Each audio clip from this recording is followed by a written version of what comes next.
Hi, everyone. Welcome to today's program, Islamophobia and Anti-Semitism, Challenges and Bridges, that is led by Dr. Mehnaz Afridi. My name is Sarah Brown, and I am the Executive Director of the Center for Holocaust, Human Rights, and Genocide Education. Before I continue, I want to note that our center is housed on the occupied territory of the Lenape people.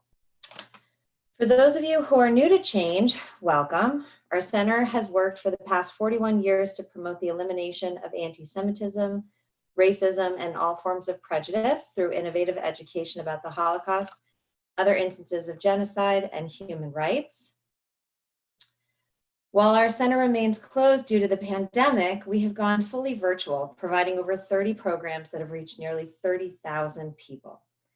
And please visit our website, www.chhange.org, to learn more about our available resources to support virtual learning and teaching, to view the programs we have scheduled for the fall, or to schedule a virtual tour of our exhibit, Journeys Beyond Genocide, the Human Experience.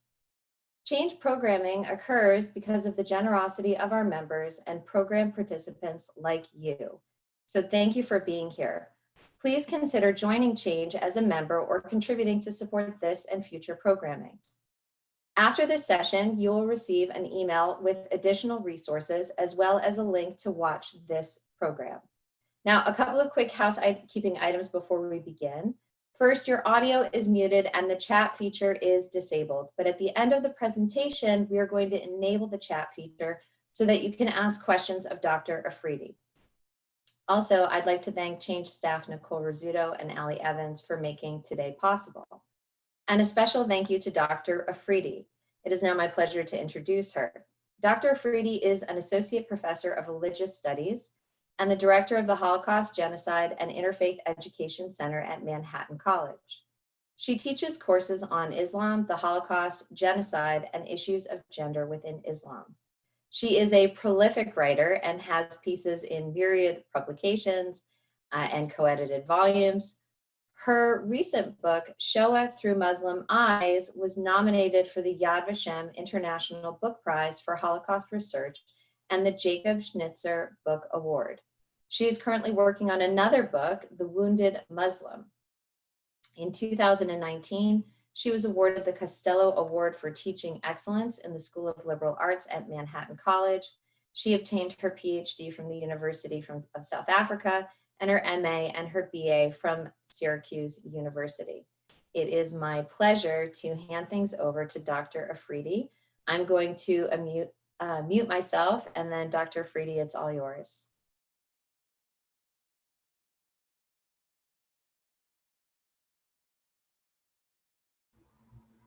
Hello, thank you everyone for coming. Sarah, thank you for such a wonderful introduction. And thank you to Ali and Nicole and the Center for Holocaust, Human Rights, and Genocide Education. I'm very honored to be here, and I really want this to be a conversation, and there's so much to say about Islamophobia and anti-Semitism. It's something that I work on, I teach about, and I think they are very, very important topics, especially today in 2020. And a lot of the anxiety that we're feeling as Jews and as Muslims in America, but also in Europe. So I wanted to start a little bit about talking a little bit about my center and the work I do, because I think it's important to show you that as a Muslim, the challenges I have and the bridges I've been able to create throughout my time, almost a tenure at Manhattan College, which is in the Bronx or Riverdale, depending on how you see it. So my center, the Holocaust, Genocide, and Interfaith Education Center, is located in O'Malley Library at Manhattan College. And we do three things. We focus on the lessons of the Holocaust. We teach genocide, like the Armenian genocide. We've done programming on Darfur. We've also done programming on the Holodomor genocide.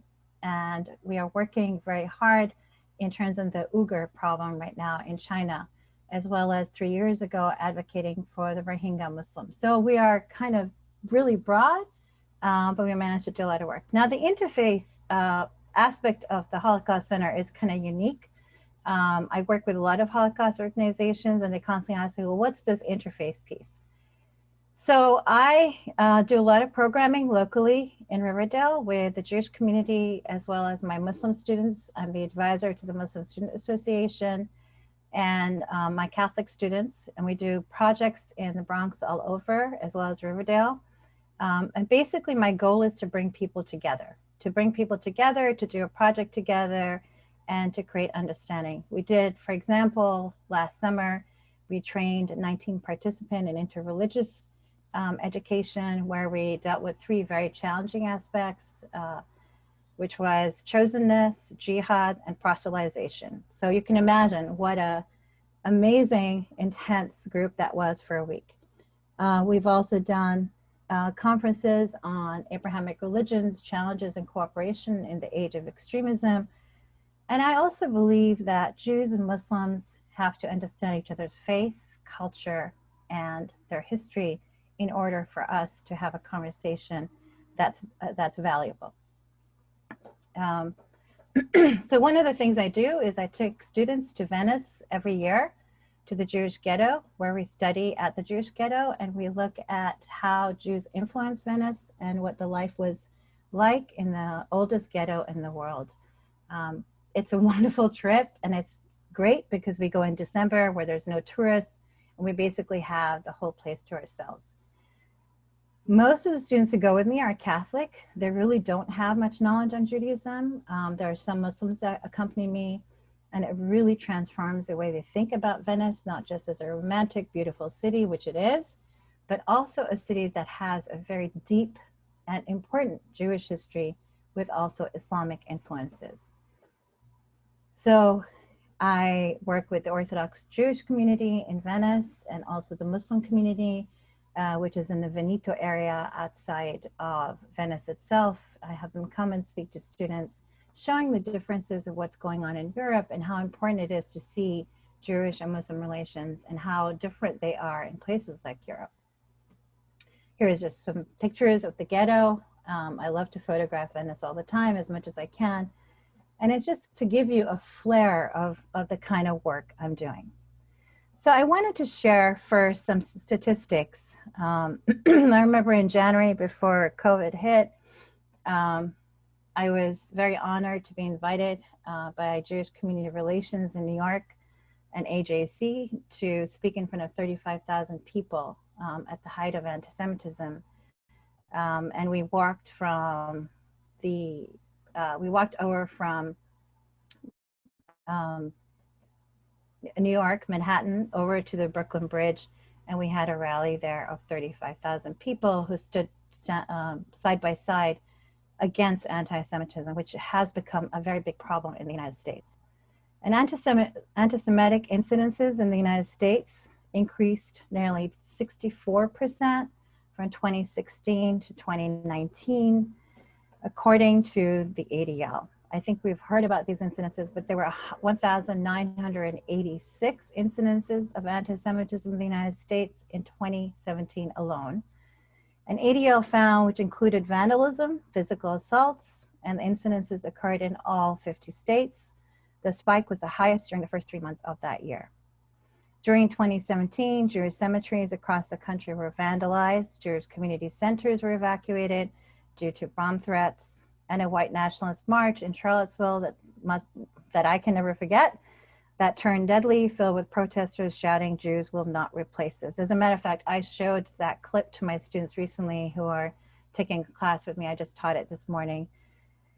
And they were kind of shocked. And we kind of looked at what this meant. Jews will not replace us. The ADL counted 163 incidences of bomb threats against Jewish institutions, 41% increase from 2016. Islamophobia, which you see on your screen, too has been on the rise. 3.7 million Muslims live in the United States compared to 5.7 million Jews. Hate crimes against Muslims have been on the rise. I don't know if you remember the recent murder of 2 Samaritans who were helping a young woman because she was wearing the hijab. And this was in the Portland train. It was among the latest examples of brazen acts of anti-Islamic hatred. Then there was a slaying of 3 Muslims students in their home in Chapel Hill in 2015. In 2017, a mosque in Victoria, Texas was burnt in the ground by an alleged anti-Muslim bigot. And just last year, which is in 2019 and 2018, members of a small extremist group, the Crusaders, plotted bombing a bloodbath in a residential housing complex for Somali Muslim immigrants in Garden City, Kansas. So I don't have to give you all of the statistics, but I want us to know that the facts are there. We can look them up and in any kind of way.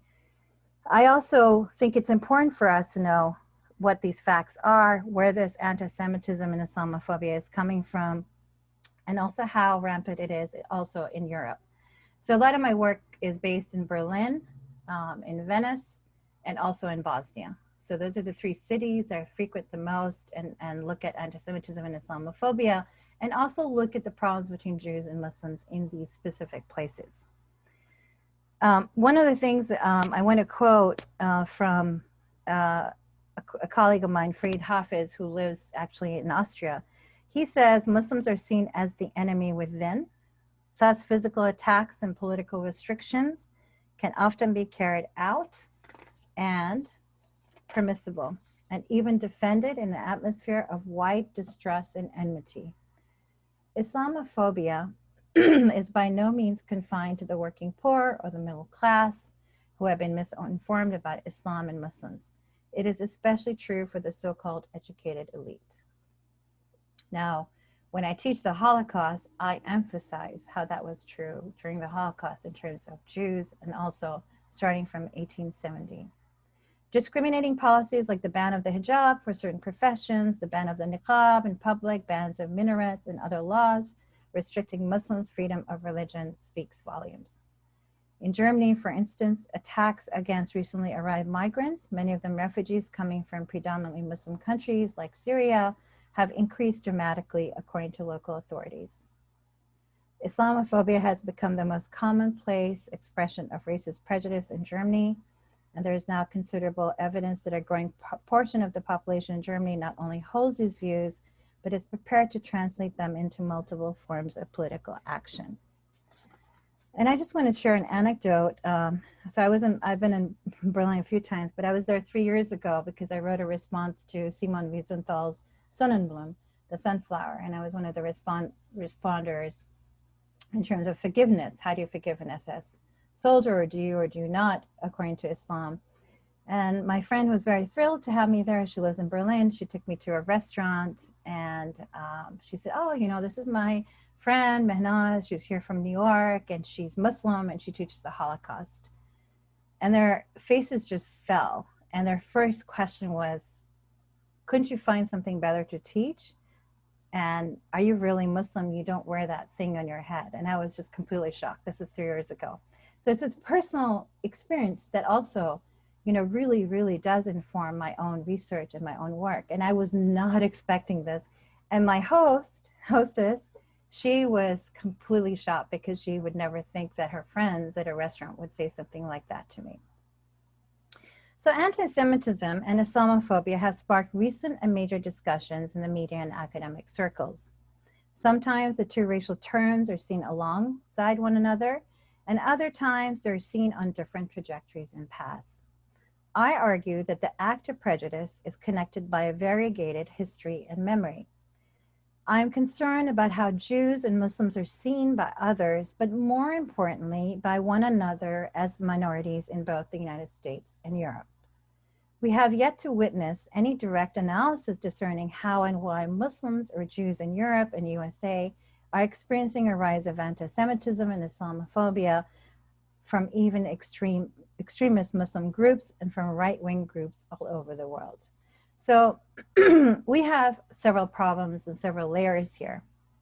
I have Islamophobia on the screen just for you to read through in terms of its own meaning, which is intense dislike or fear of Islam, especially as a political force, hostility or prejudice towards Muslims. And this was attested in 1923. It really started to pick up valence in the 1980s. So we're facing many issues, and the issues are the following: that most of the anti-Semitism is coming from alt-right groups. Jews are seen as scapegoats again in many places, but they're also coming from Muslim immigrants, especially in Europe. In the United States, I'm happy to note that Muslim Americans, there have been very, very few incidences against Jews specifically. And that's something I work on. I work a lot on Jewish-Muslim relations. I work with the Sisterhood of Salam Shalom. I took a group of 52 women to Poland last summer, to Auschwitz and to Berlin to show them the history of Jews and also the current history of Muslims living there. So the first thing is, what happens in terms of what is the process through Islamophobia or anti-Semitism? And I believe that there are three major stages. One is dehumanization. This is the prelude to the genocide or murder of any group. The Hutus saw Tutsis as cockroaches, the Nazis Jews were vermin, lice, and parasites. 2, demonization. Muslims are terrorists. Muhammad was a cult leader who was bloodthirsty. Islam is a violent religion in its inception. 3, commission of evil in an altruistic manner, or what I term a victimhood by the perpetrator. For example, Nazi Germany wanted to cleanse itself of the vermin Jews and cleanse and purify itself from the demon evil parasite of Jews. ISIS and Al-Qaeda want to purify the world with the ideology of pure law of Islam and go to something that is authentic, or purifying themselves from the West or the colonists. So here I provided some examples of that, but I also think that the major negative images of Jews come from alt-right, National Front in Europe, and anti-Israel groups that include Muslims. The negative images of Muslims come from alt-right, National Front in Europe, and anti-immigrant policies. So anti-Semitism, this word has been redefined by the International Holocaust Remembrance Association, as some of you may know, but it's still problematic in a lot of Muslim circles because the word Semite can also refer to Arabs. I argue that anti-Semitism only pertains to Jews themselves. And the reason for that is I talk about William Marr's own work in 1879, where the term originated, denoting the hatred specifically of Jews. Doesn't mean that Arabs are not Semites or as well as Jews, but anti-Semitism for me, particularly in my work and my scholarship, has always meant for Jews themselves. The word anti-Semitism means prejudice against or hatred of Jews. The Holocaust is state-sponsored persecution, murder of European Jews by Nazi Germany and its collaborators between 1933 and 1945 is history's most extreme example of anti-Semitism. So, can we compare Islamophobia, old Islamophobia, to anti-Semitism? So as we know, Judaism is much older than Islam. We are in our 1453rd year compared to Jews who are in, 5,780 years. So we have a huge discrepancy there.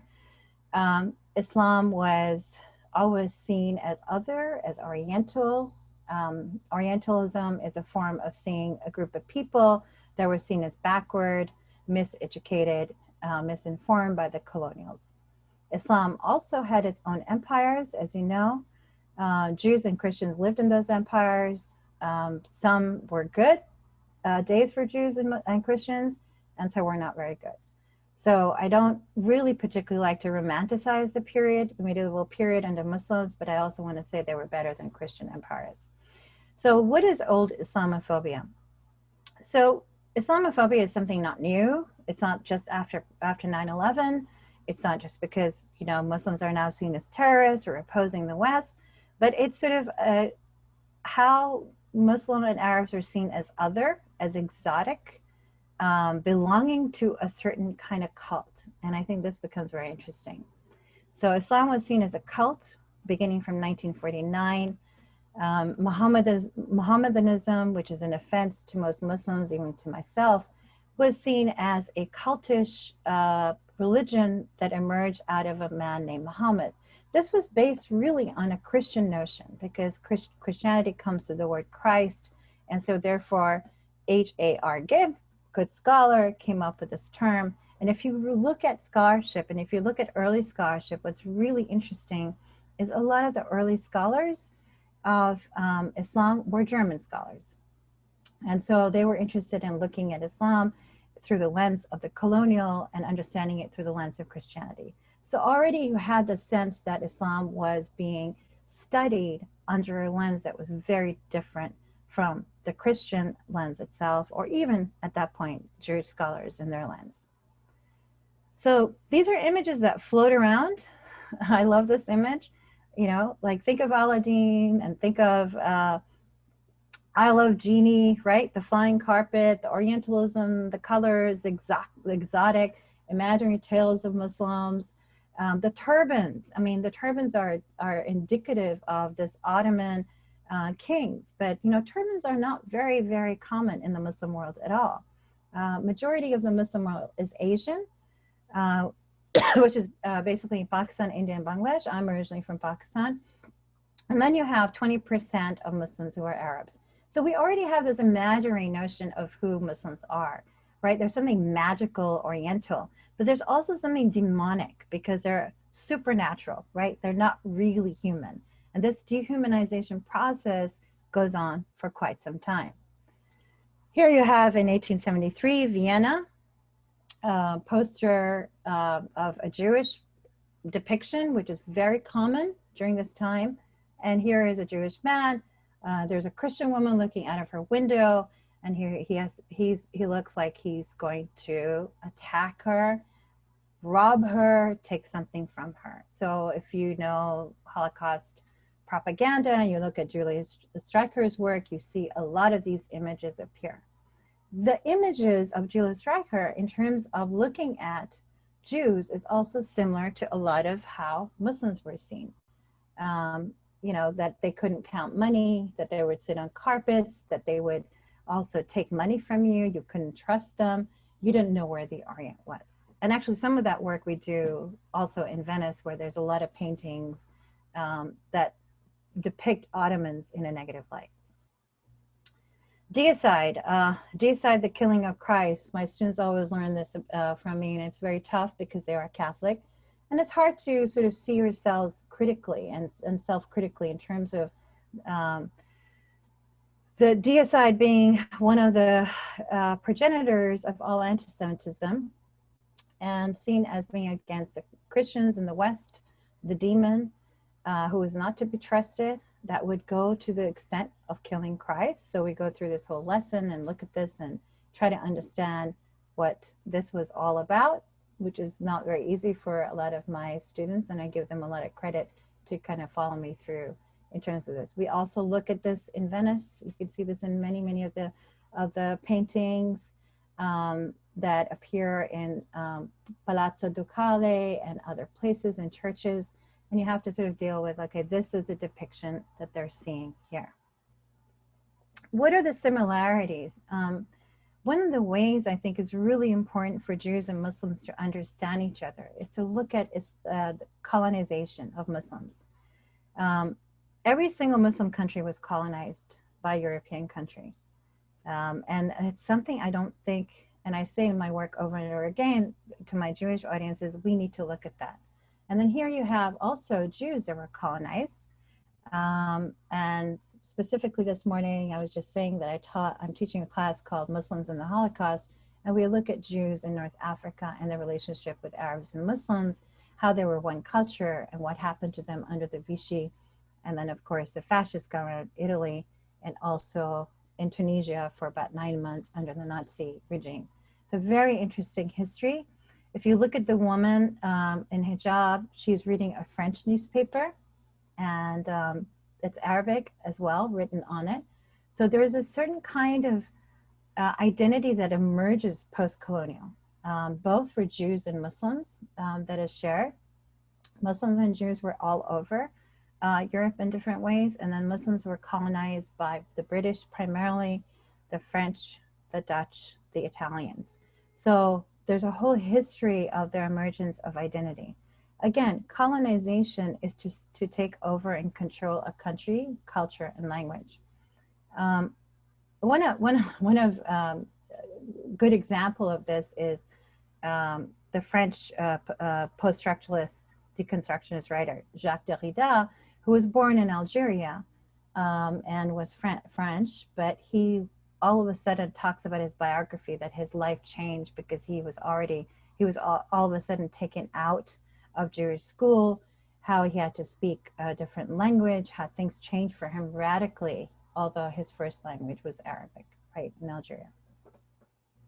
Orientalism, and this refers to the Orient or the East in contrast to the Occident and West, and often seen, and this is sort of Edward Said's notion, that Arabs were always seen as other in juxtaposition to the West. And a lot of these problems came from the descriptions of European colonists through painting, through art, through poetry, through narrative, describing what these people look like. But it was always through the lens of the Christian and the Western. The dark, deviant, and mysterious first Muslims in America were the African slaves. So you had, again, a whole emergence of African Muslims that came here that quickly converted because most of the African slaves were Christians, and some even tried to get out of slavery. There's very interesting history. When I teach my class on Muslims in America, we go all the way back and look at this history and see what happened in terms of the emergence of Muslims in America. Today, we see Muslims as newcomers or new immigrants, but they've in fact been here for a very, very long time in a very small minority. And they still are less than 1% of Americans, whereas Jews are 1% of Americans. And you think to yourself, I always ask my students, okay, you've got Jews and Muslims in this huge country, but we focus on anti-Semitism and Islamophobia. So these two minorities get grouped in a very interesting way.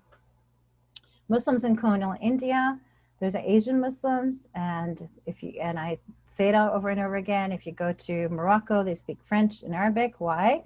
If you go to India or Pakistan, all of them speak English.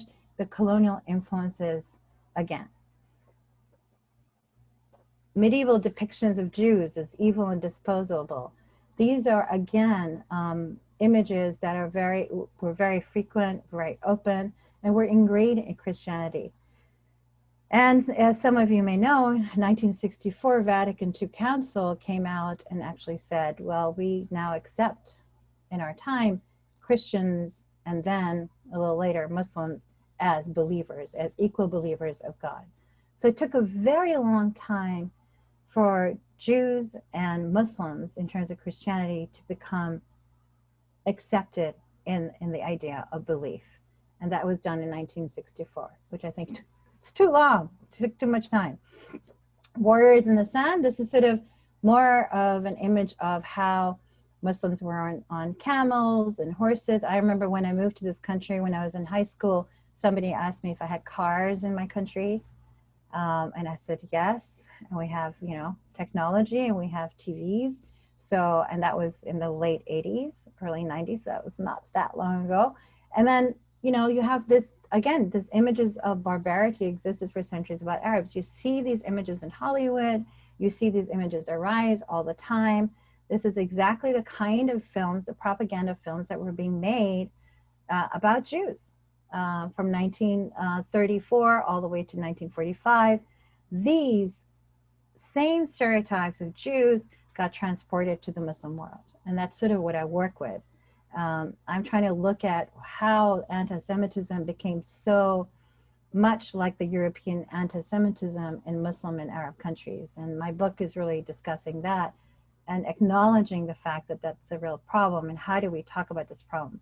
The way I see that we talk about this problem is to look at our history at different moments, at different times, cannot be completely compared, but there is a certain sense where the history is, again, looked upon as the notion of the other. Dehumanization, like I said, demonization, and then the commission of evil is an altruistic thing. Oh, these people are evil, and I'm just doing the best I can to get rid of these people. Oriental and Asian Muslims, we never think of this. Right now, I'm working on the Uyghur issue. They don't like to be known as Chinese.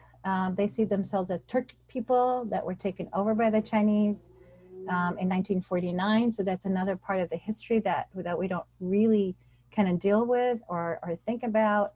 And we clump everything into nationalism. And this is part of the movement of the Uyghur that want to be separate from what is present-day Xinjiang, which is full of resources, and Muslims tend to be very different and have been persecuted because of not aligning with communism.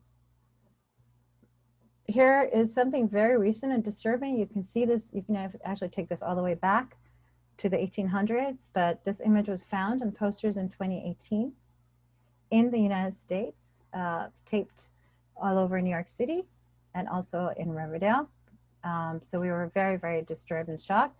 The images coming back in a sense, or maybe, as I always argue, maybe never went away, right? They were kind of repressed and put away in terms of people thinking about the Jew as always being other. This is in Long Branch, New Jersey. You may remember this. Two men been seen putting up anti-Semitic posters in the town in 2018. And they were hanging posters on telephone poles near the Inkwell Coffee House. The posters includes a phrase, "Back to Israel, Jews," and a very recognizable caricature of a Jewish person. I just want to stop here because one of the things that I try to teach Muslim audiences is how, if you look at the history of Jews in Western and Eastern Europe, part of what they were told was go back to Palestine at that time. The Jews were always not belonging somehow, and they were told to go back to this place called Palestine. And Muslims are kind of shocked. They're like, what do you mean? I said, well, that's where the Jews belong. That's where they came from. And that was always there in the minds of Europeans. And here you are in 2018, that the Jews somehow don't belong anywhere, but this place called either, I mean, right now Israel, because Israel, of course, was created a state in 1948, but I'm talking about pre-state of Israel.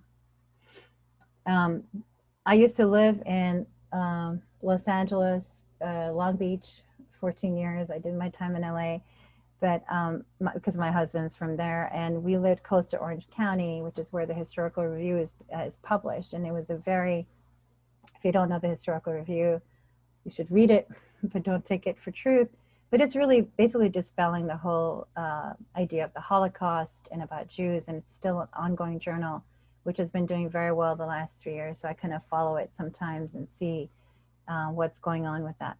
But that whole county is also very much anti-Semitic and also anti-Muslim, which is another interesting fact at looking at Los Angeles, which has, you know, quite a large population of actually Iranians and large population of Jewish Americans. So here is what I should be looking at, should look like according to the Berlin guy in the restaurant. And this is sort of the quintessential issue of Islamophobia, that all women are oppressed. Yes, they are oppressed. That Islam itself, a religion, kind of comes out of the sky and oppresses women, and becomes very problematic for Muslim women to negotiate the world. If they choose to wear the hijab, if they don't choose to wear the hijab, it's again about the physical type. So when I start a unit in Judaism, say in a world religions class, I always say to my students, my freshmen, okay, what's your stereotype of Jews? And they will describe a Hasidic Jew.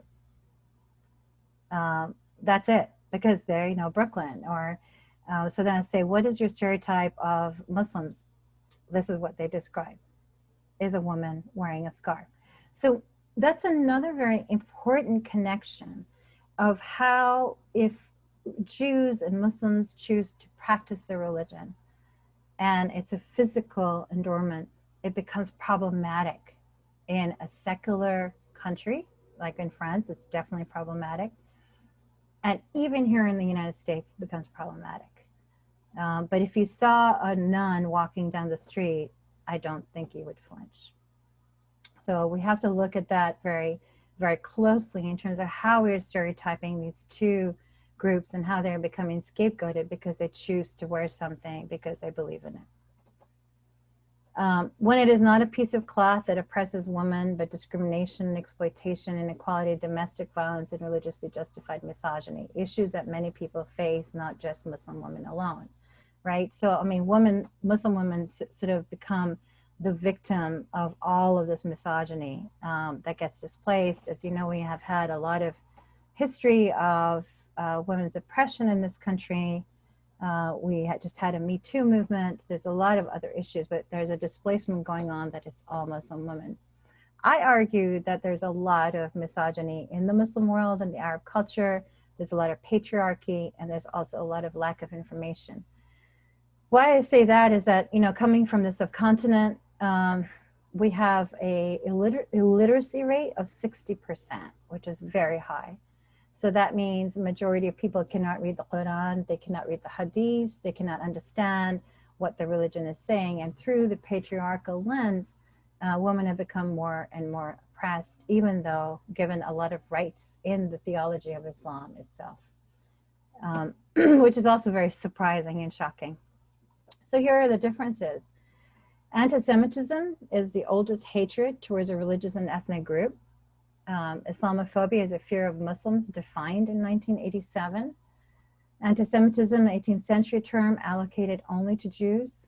Islamophobia, lack of understanding of Islam as a religion. Anti-Semitism is always connected to Israel. It's always connected to power. It's always connected to money. Islamophobia is always connected to oppression, terrorism associated with Islam, and the increase of Muslim population threat. So these are the major differences, but the challenge is, how do we see these differences and similarities at different times and historical moments?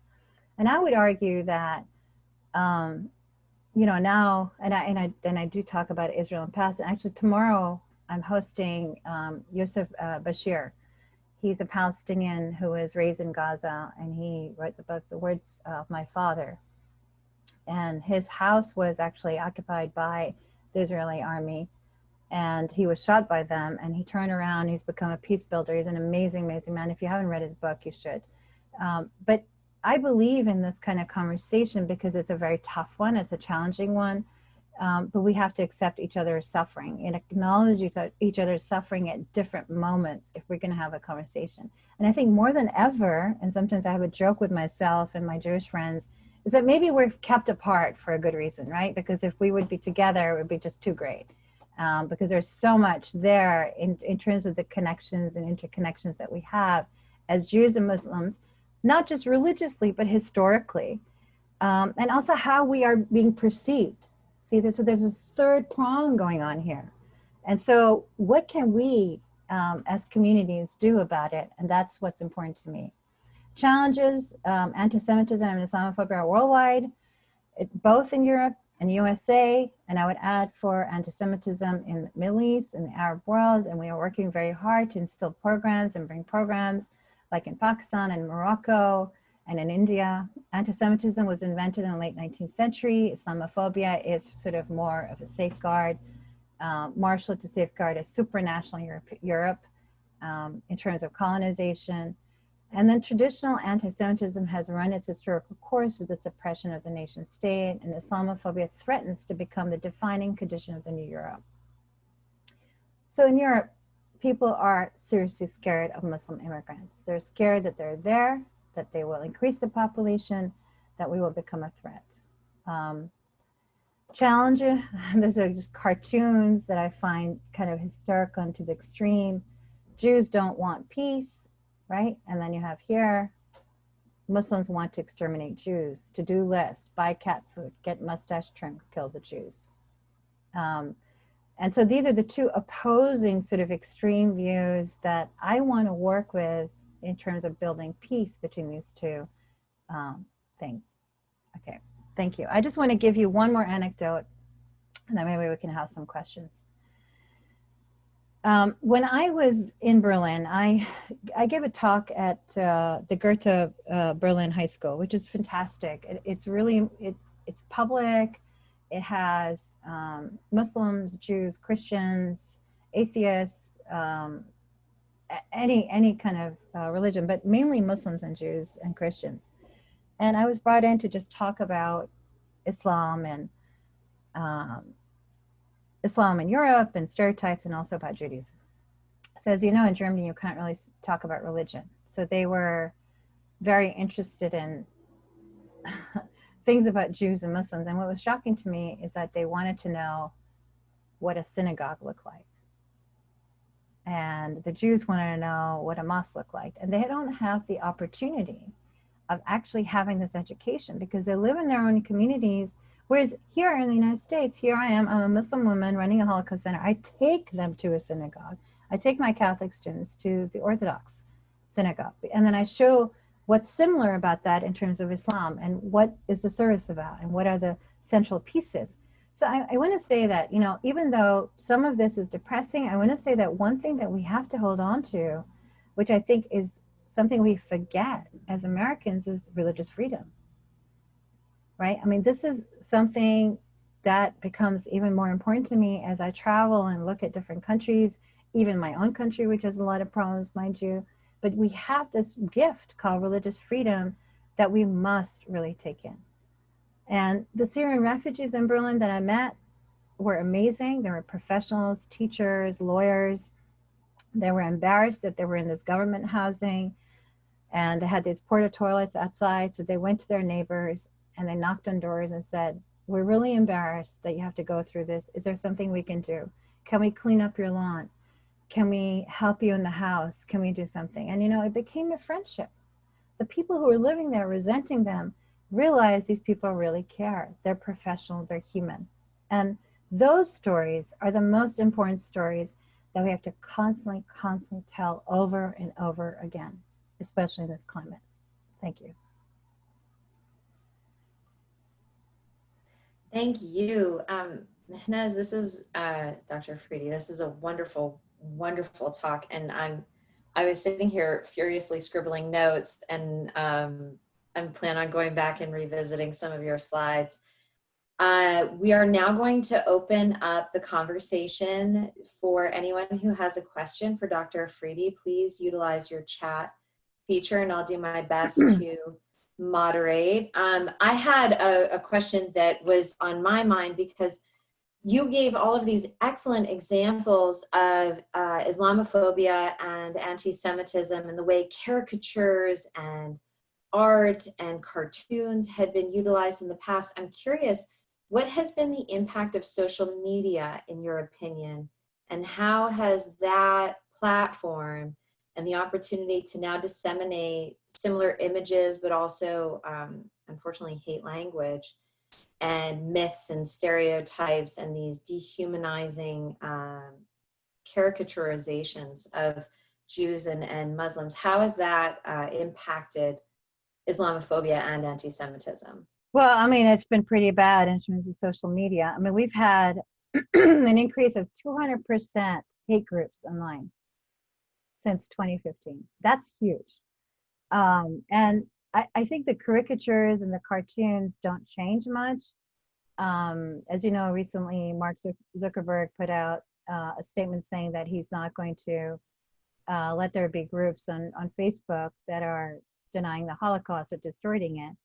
I mean, it took him a long time. We've been fighting this for some years, but you know, this is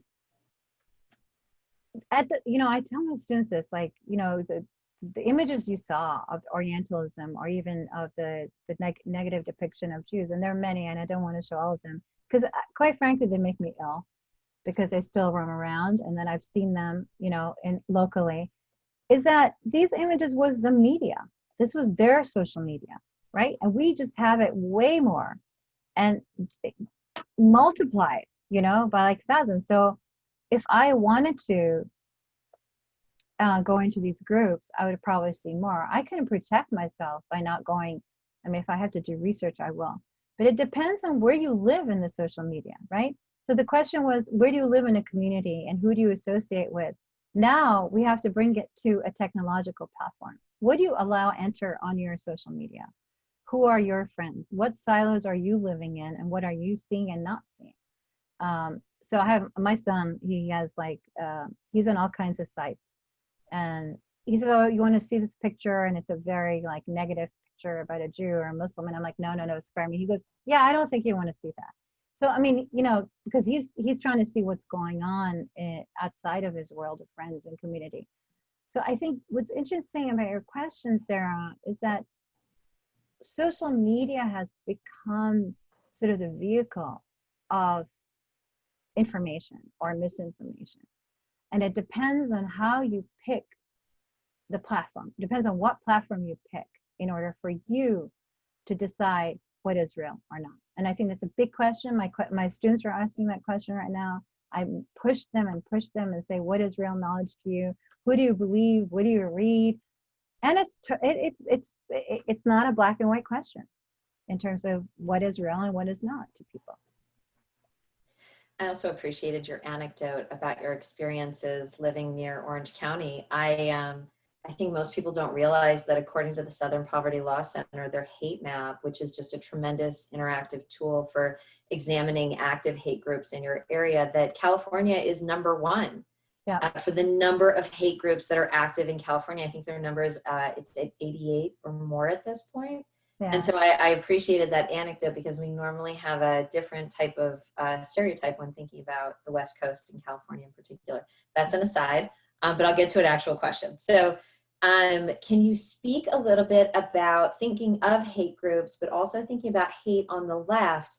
Can you speak a little bit about the hatred that you see, xenophobia, anti-Semitism, Islamophobia, because I see the xenophobia in particular tied up with the Islamophobia it appears in Europe based on what you were saying, some of your anecdotes.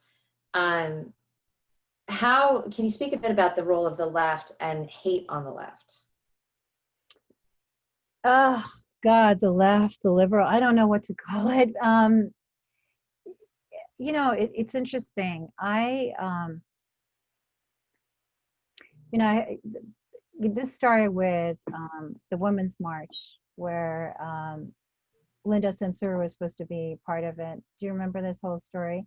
And it kind of goes back to, was it 2018 or was it 2017? I can't remember.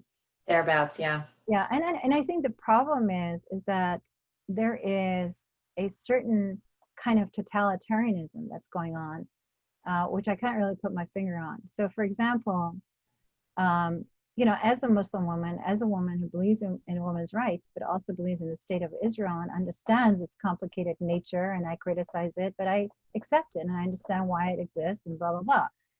I don't think the word Zionism is understood by anybody outside of the Jewish context. I think Zionism has become a problem of really creating divisiveness between people who should not be divided. So, people will say, when I challenge them about their anti-Semitism, they'll say, oh, Mehnaz, we love Jews. Hey, we're Ahle Kitabe, we're part of the one book, we hate Zionists. And as a Jew, know what that means. So Zionism becomes this sort of, in the minds of a lot of these people, this right-wing kind of horrible, we don't care about human life entity. That's one example of the left. The other is the lack of nuance about our politics, right? So either you're with us or you're without us. I remember Bush saying that. So I remember that in terms of 9/11, and I remember how disturbing it was for Muslims all over the country, where we were being attacked just because we were Muslims, and if you didn't have a flag outside of your house, you would be attacked. So, and I remember that, with us or without us, and I'm thinking, what happened to our nuance? Even on the left, or whatever you describe it, left, liberal, democratic, whatever. So I think there's the problem with that. And then some people might criticize me and say, why don't you openly criticize Trump? And I said, because what if there's a Trump supporter that wants to hear me in my class? What if I have that opportunity of having that dialogue? So how are we going to progress as a country, whether it's about anti-Semitism or Islamophobia or xenophobia, Black Lives Matter, right? How are we going to progress when we can't really talk or have a conversation? Because social media exactly has siloed us away from any kind of dialogue and conversation. And I mean, I'm just using Trump as an extreme here, but it could be any person or any kind of issue. So, I still believe in dialogue until the day I die, probably. And I still believe we have to talk across the divide. There's no other way, because then we become, subsumed in a kind of ideology, or totalitarianism does not help us move on either way. So that's how I would respond to that question.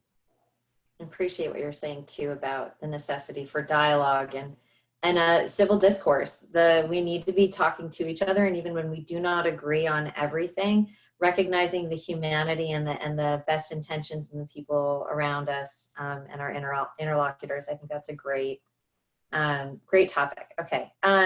2 questions. There is interest in your Yusuf Bashir event. So if you don't mind sending us some information about that, and we'll get that out to everyone. But could you briefly answer, is it open to the public? Yes, it is. All the events are. Yeah. Wonderful. Okay, so we'll get some information out to the group. Is it on your website? Do you want to advertise the website? Yeah, I can just put it on chat. Okay. And we don't use Zoom, we use Google Meet. It's the same thing, you just click on instead of registering. And then I have a very delicate question for you, and I'll read it out to you and then allow you to take license with how you answer. How should we as Holocaust educators approach, and I'm going to skip the part, but it says or deflect, but approach the topic of Israel and Palestine when we are asked by students, many of whom are Muslim, about it, and who associate the atrocities of the Holocaust with the treatment of Palestinians? Okay, I mean, you know, this is constantly an issue, and there's a book called The Holocaust and Nakba. I don't know if you've read it. It's an interesting book. I don't equate the Nakba with the Holocaust, and I, as a scholar, can tell you why, if you want to know. If you're teaching the Holocaust, you should know why it's not something you can equate. And I'll just give you a simple view of the Holocaust was to exterminate Jews. The state of Israel was not created to exterminate Palestinians by any means. There are a lot of problems with the state of Israel, and there's a lot of pain and suffering on the side of Palestinians. And I know Palestinians, and I'm friends with Palestinians, and they know what I do, and some of them think it's amazing. But what you can teach them is to understand and acknowledge the pain of Jews at a different historical time than the pain of Muslims. I don't know if that makes sense. The other 100%. The other thing I want to really suggest to Holocaust educators is you must teach them the history between 1920, 1922, which is the fall of the Ottoman Empire, all the way up to 1945. It's super, but not the Holocaust. I'm talking about what was going on in Palestine, who was immigrating into what was Palestine, what kinds of Jews were coming in there, that history, right? The encounter of the mass migration of Jews from Europe. It's really important because there is so much confusion about land and what was sold to whom and what was taken over. And it was very messy. But I think it's important to have some narratives ready not to convince. This is not to say one side is better, one side is worse, one is, won and one lost, but it's to understand the history and to say, how do we take this broken history as Muslims, as you Muslim students, say to your students, and look at Israel as a viable state or as Jews as not having inflicted what the Nakba is called, right? It's tough. It's not easy. You're going to have a tough time in your class. People will sometimes walk away from me because they say, well, why aren't you acknowledging Palestinian suffering? Well, maybe it's time for Jews to acknowledge it. I'm acknowledging Jewish suffering. I think it's way more important as a Muslim to do that. And I think it's up to Jews also to recognize the suffering of Muslims, not just in the Palestinian case, but in other ways, right? Whether it's about, genocide and persecution. I remember when I was in LA, I was working with Jewish Watch. They helped me with a workshop I did at Antioch College on Sudan, Darfur. I will never forget how much work they did with the women there. And that's an example I give to everyone. How to build your own self-sufficient ovens, they gave me so much knowledge. And here there was this Jewish organization that was going out of its way to help the Sudanese who are Muslim. So I think those stories are super important. I think it's important for Jews to reach out to Palestinians. And I think it's also important for Jews to say, I don't represent my government all the time. I don't represent my military, because I certainly don't in America many, many times, right? I don't in Pakistan many times. We're hoping it's going to be better in Pakistan, but we were under military rule for a long time, and it destroyed our country. So there has to be a way where you take responsibility for who you are and your nation, but at the same time, create a sort of minor voice and narrative that can create that bridge between Jews and Muslims. That would be my advice. Thank you. I know it's a tough topic, and it's a very emotional one for so many people who are deeply vested in the conversation and the protracted, long-running conflict. And I want to note, as a comparative genocide studies scholar, oftentimes you get wrapped up in this idea of the suffering Olympics and who had it worse. And I think we have to eschew that entire narrative and really focus more on a nuanced conversation about each individual example of suffering, and acknowledge it and explore it, and ideally work to prevent and stop it where it is taking place anywhere around the world. So thank you very much for that. Do we have any final questions from the audience? Because I'm mindful of our time, and we're almost exactly on time, which I'm so thrilled for. If not, I'm happy to exercise a little bit of executive privilege and ask my own question. All right, well then I will, because you and I are both running different centers, and I love that we're both engaged in this conversation and that we're working towards common dialogue and understanding and innovative and creative ways to talk about Holocaust history and promote human rights in the current context. What do you think is the role of these centers moving forward in facilitating, because you talked about the challenges and the bridges, I want to focus on the bridges and end on a positive note.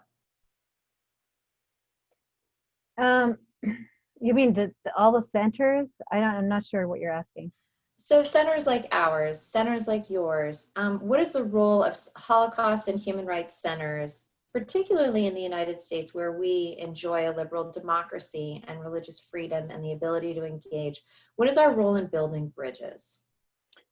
Well, I mean, one of the things that I've been working on, I was the co-chair with Wendy Lauer to create the consortium of higher education, Holocaust, genocide, and human rights consortium. We're almost done. We're working the website now. It's a couple of my other colleagues are co-chairing it. And our goal was we have to stay alive, guys. I mean, that's number one. Why do we have to stay alive? Because we are probably the voices on campuses and our communities that are going to sustain the fact that human rights really matters. We are going to be the ones that are going to be working on making sure our students do get genocide, Holocaust, or human rights studies, right? And the way that we can bridge our work together is through these consortiums, but also network with younger people who want to create a center, who want to have a voice, right? Network with them, find them funding, make them viable, have a place where you can make statements about anti-Semitism, right? Or Islamophobia. I mean, these are important things and venues for us to build that bridge, because right now we're so saturated with the negative, and we have so much going on, and we have people who are dying, we have people who are ill, we have people who have lost jobs, we have a very uncertain election, we have people who are in existential crisis, right? We have people who don't want to be sitting on Zoom and they want to break free, or people we want to see that we can't see. But what we need, though, at this point is to say, but we are all doing this together. It's not an individual journey. And that's what Holocaust, human rights, and genocide centers do. Because every genocide that is committed impacts the next generation, and the next generation, and the next generation. This is why we do the work we do. If you look at what happened in Rwanda, there was a historical cycle there in terms of Belgium. If you look at what happened in Bosnia, there was a historical cycle that comes from 1480 that was left over, that comes into that. So these are the most important lessons because it stops the division between people and others. And I mean, I'm very blessed to be a Muslim heading a Holocaust Center, but I want to see more non-Jews heading a Holocaust Center. And I want to see more Jews heading Human Rights for Muslim Center. And I think that's the way we can talk, because if we don't speak up for each other, no one's going to listen. I like to end it on that note. That's great. Thank you so much, Dr. Afridi. Thank you everyone for participating. Have a great day. Take care. Stay well. And thank you. Thank you, everyone. Thank you for coming. Appreciate it.